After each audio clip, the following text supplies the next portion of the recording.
बोलिए श्रीमद् भागवत महापुराण की जय, वृंदावन बिहारी लाल की जय। अनंत नाम रूपों में अभिव्यक्त अहमद प्रेम सरस्वत महामहिम सकल चराचर के जिज्ञासुगण उत्तिष्ठत जागृत प्राप्त प्राणी बोधियत अर्थात अनादिकाल से विद्या के घोर निद्रा में सोने वाले भव्यजियों उठो जागो। किसी श्रेष्ठ महापुरुष के शरण होकर के वह आत्मा राम को जानने का प्रयास करो। यही मानव जीवन का परम चरम लक्ष्य है। इसी क्रम में परम श्रद्धे सुखदेव जी महाराज का आगमन गंगा के तट पर हुआ। आप सभी ने कल कथा श्रवण पान की। सुखताल पर राजा परीक्षित जो है, अधिक समय नहीं लेंगे, सीधे सीधे कथा से जुड़ेंगे। अभी अभी आप सबने मन को समझाया है, अरे मन सबको छोड़ करके यहाँ भजन में लग जा, है ना। बोलो राधे राधे। सब कुछ छोड़ करके यहाँ भजन में लग जा, ऐसा अभी अभी आप सबने मन को समझाया है, तो मन यही रखें। कल कथा कहाँ पर विश्राम किए थे हम लोग? सुखताल पर परम श्रद्धेय सुखदेव जी महाराज पहुंचे हैं राजा परीक्षित के समक्ष समीप, और राजा परीक्षित ने उनसे एक प्रश्न किया है। कौन सा प्रश्न? कि म्रियमाण व्यक्ति को क्या करना चाहिए। हे सुखदेव जी महाराज, 7 दिनों में मुक्ति दिलाने वाली कोई उपाय, कोई कथा, कोई व्रत, कोई जप, कोई तप है क्या? कृपया करके वह हमसे कहिए। तो सुखदेव जी ने सबसे पहले तो सराहना की। सुखदेव जी के मुख से सबसे पहला श्लोक निकला है। प्रथम शब्द वरीयानेसते प्रश्नः कृतो लोकहितो नृप आत्मवित्तमतः पुंसां श्रोतव्यादिषु यः परः। वरीयानेसते प्रश्नः।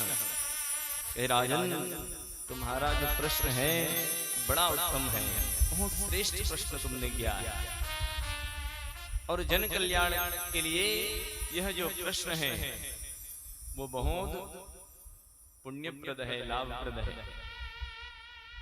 वरीयानेस, वा अक्षर, वा शब्द भगवान परम श्रद्धेय सुखदेव जी महाराज के मुख से निकला। वा को कहा जाता है ब्रह्म। वा अर्थात ब्रह्म है ना। रामचरितमानस का भी देखिए पहला अक्षर व से प्रारंभ हुआ है। वर्णानाम अर्थ संघानाम रसानाम छंदसाम अपि, और विश्राम भी व अक्षर से हुआ है, मानवा है ना। व से प्रारंभ होकर के वस में विश्राम हुआ है। और यहाँ पर भी सुखदेव जी महाराज ने पहला शब्द कहा वरीयानेसते प्रश्नः। परीक्षित, तुम्हारा प्रश्न जो है वो बहुत उत्तम है।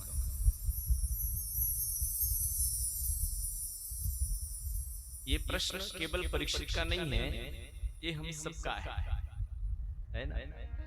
लेकिन आज के समय में जानते तो सभी हैं कि मृत्यु सत्य है, परंतु उस पर विचार कोई नहीं कर रहा है। जानते सब हैं मृत्यु सबकी होनी है, पर उस पर विचार नहीं किया जा रहा है, क्योंकि वहां के लिए कोई तैयारी करते हमें नहीं दिखते। वो तो इतने आप लोग पहुंचे हैं, ये बहुत बड़ी बात है। बोलो राधे राधे, है ना। नहीं तो इस भाग दौड़ भरी जीवन में सुबह से लेकर शाम तक लोग भाग रहे हैं, किसी के पास भजन के लिए समय नहीं है। अच्छा एक बात बताओ, किसी के घर आप अतिथि के रूप में जाते हैं, मेहमान के रूप में जाते हैं, तो पहले फोन करके बताते हैं ना कि भैया मैं आ रहा हूँ, मेरे लिए आज भोजन की व्यवस्था देख लेना। या और कोई जगह जाते हैं तो पहले फोन करके होटल बुक करते हैं या ऑनलाइन बुक करते हैं। व्यवस्था पहले से ही हो जाती है। रास्ते में कुछ खाने के लिए घर से ही टिफिन बना करके लोग रख लेते हैं। बहुत सारी व्यवस्थाएं होती है यात्रा के लिए। बताओ, एक दिन के लिए, 2 दिन के लिए, 4 दिन के लिए जाना है तो इतनी सारी व्यवस्थाएं करके जाते हैं। लेकिन ये अटल सत्य है कि एक दिन हम सबको जाना है, परंतु उसके लिए कोई व्यवस्था हमारे द्वारा नहीं की जा रही। क्या जाता है साथ? कुछ जाता है? क्यों अग्रवाल जी, कुछ जाता है साथ? नहीं जाता है ना। ये जो भौतिक सुख सुविधाएं हैं वो तो भले ही छूट जाती है, लेकिन कुछ तो साथ जाता है। एक ने तो ले गया अपने साथ बहुत सारा करेंसी ले गया साथ, ले जा करके वहां के बैंक में रख दिया। जब भूख लगी तो वहां से निकाल करके उस करेंसी को ले जा करके देने लगा कि भैया हमारे लिए भोजन की व्यवस्था थोड़ी हो जाए। तो वहां से बड़ा सुंदर उत्तर आया, बोले आपके भारत की करेंसी अमेरिका में नहीं चलती। चलती है? हाँ, यहाँ की जो भारतीय मुद्रा है वो विदेशों में चल जाती है क्या? नहीं चलती। तो बोले वहां कैसे चलेगी? यहाँ ये वाली करेंसी नहीं चलती महाराज, यहाँ के लिए तो कुछ और लेकर के आइए। तो वो क्या है, हमारे साथ क्या जाता है? तो बोले हमारे द्वारा किया गया कर्म, हमारे द्वारा किया गया पुण्य ही हमारे साथ जाता है। जो परमात्मा का हमारे द्वारा किया हुआ जो भजन है वो हमारे साथ जाता है, बाकी सब भले छूट जाता है। तो इस बात पर विचार करना चाहिए। 2 बातन को भूल मत, जो चाहे कल्याण, नारायण एक मौत को, दूजे श्री भगवान। 2 बातों को कभी नहीं भूलना चाहिए। एक नारायण को, है ना, नारायण एक मौत को, और दूजे श्री भगवान। और भगवान को और मृत्यु को, दोनों को कभी भूलना नहीं चाहिए। परीक्षित घबराए हुए हैं क्योंकि उनको श्राप लगा है 7 दिनों में तुम्हारी मृत्यु होगी। अच्छा, ये 7 दिन देखिए, जो सप्ताह के जो 7 दिन होते हैं, हमको भी तो उसी 7 दिनों में जाना है। 8वां कोई दिन होता है क्या भला? 8वां तो कोई दिन ही नहीं होता। सोम मंगल बुध गुरु शुक्र शनि रवि, फिर सोम मंगल बुध गुरु शुक्र। 7 ही दिन होते हैं, 8वां कोई दिन ही नहीं होता। परीक्षित को श्राप मिला है कि 7 दिन में तक्षक सर्प जो है तुम्हें डसेगा और उससे तुम्हारी मृत्यु होगी। पुराणों का, शास्त्रों का उल्लेख है कि मृत्यु 3 प्रकार की होती है, एक सहज, एक अल्प और एक जीर्ण। सहज मृत्यु अर्थात बिल्कुल चलते फिरते, उठते बैठते जिसकी मृत्यु हो जावे उसको सहज मृत्यु कहते हैं। परमात्मा का नाम लेते जो चले जावे, तो उसके लिए तो कहा गया वो सीधे वैकुंठ धाम जाता है, भजीव जो। दूसरा अल्पकाल की मृत्यु कही गई है। अल्पकाल अर्थात जैसे दुर्घटना है या असमय जिनकी मृत्यु हो उसको अल्पकाल की मृत्यु कही गई है। और अल्पकाल की मृत्यु जिसकी होती है उसको प्रेत योनि में जाना पड़ता है। और एक जीर्ण अर्थात बहुत समय से वो बिस्तर में ही है, काफी समय व्यतीत हो गया है, लोग कहने लगे हैं कि अब तो इनको भगवान ले जाए, ये जीर्ण मृत्यु कही गई है। और जीर्ण मृत्यु के लिए फल बताया गया है कि जीर्ण मृत्यु में जिसकी मृत्यु होती है वो नरक योनि में जाता है, नरक जाता है। तो उसके लिए नरक और कहाँ ढूंढने जाओगे महाराज? वो जो बिस्तर में जो क्रिया, नित्य क्रिया आदि करता रहता है वही तो उसके लिए एक प्रकार का नरक है ना?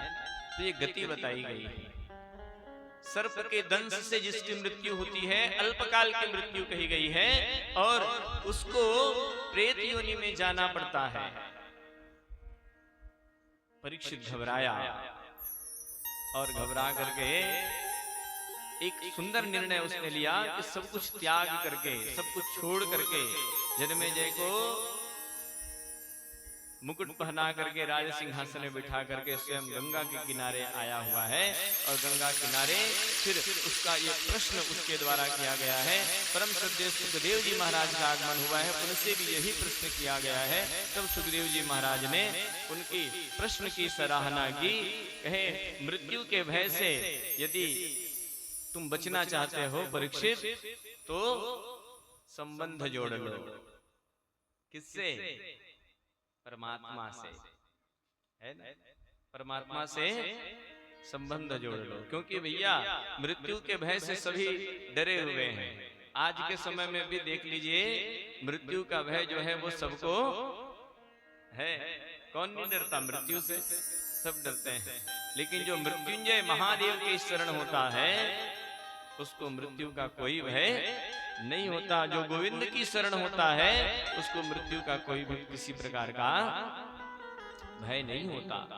क्योंकि जो भागवत की कथा है ना, कोई मनोरंजन की कथा नहीं है महाराज, ये तो आत्मानुभूति की कथा है। इससे भक्ति प्रबल होती है।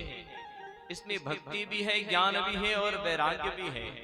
धीरे धीरे जब हम कथा श्रवण करते जाते हैं तो ठाकुर जी से हमारा प्रेम जो है बढ़ते जाता है और संसार से वैराग्य होते जाता है। हृदय में ज्ञान उपजता है। पहले तो श्रीमद् भागवत की जब कथा होती थी तो वेदांत की कथा होती थी, वेदांत की बातें होती थी श्रीमद् भागवत की कथा में। पर कुछ समय जो व्यतीत हुआ उससे फिर सरल भाषा में, सहज भाषा में, जो भाषा लोगों को समझ आवे ऐसे उसको संतों ने, महात्माओं ने और सरल करते हुए फिर वह कथा करने लगे। कुछ समय और व्यतीत हुआ तो लोग कथा